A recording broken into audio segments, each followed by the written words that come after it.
আসসালামু আলাইকুম চাচা। ওয়ালাইকুম সালাম। তা হঠাৎ করে এই দালালের কাছে কি মনে করে? দালালের কাছে মানুষ কিসের জন্য আসে? অবশ্যই বিদেশ যাওয়ার জন্য। আমিও বিদেশ যাইতে চাই। বিদেশ যাইবে, এটা তো ভালো কথা। তোমার মতো পোলাই তো বিদেশে দরকার। তোমার যে চেহারার ফিটনেস, তুমি তো যে কোনো দেশে যাইতে পারবা, তোমার কেউ আটকাইতেই পারবো না। সত্যি আমি যে কোনো দেশে যাইতে পারবো? আরে মিয়া তুমি খালি একবার কও তুমি কোন দেশে যাইবার চাও। আমার এই ইউরোপ কার্ড দিতে পাঠাতে পারবেন?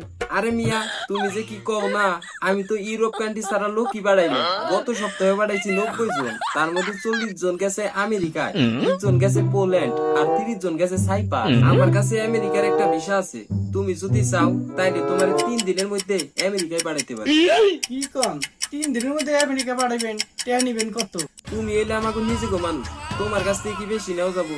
মানুষের কাছ থেকে নেই 25-30 লাখ। তুমি তো আমাকে নিজে গো মানুষ, যাও তুমি 20 লাখই দিও।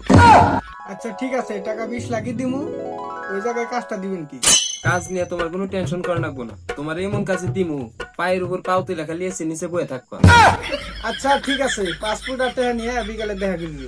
বাইগান টেহাডি খালি নিয়ে নই, তোর এমন ইসির তলে ফালাইমু, সারা জীবন চিক্কির বাড়তে বাড়তে দিন যাইবো।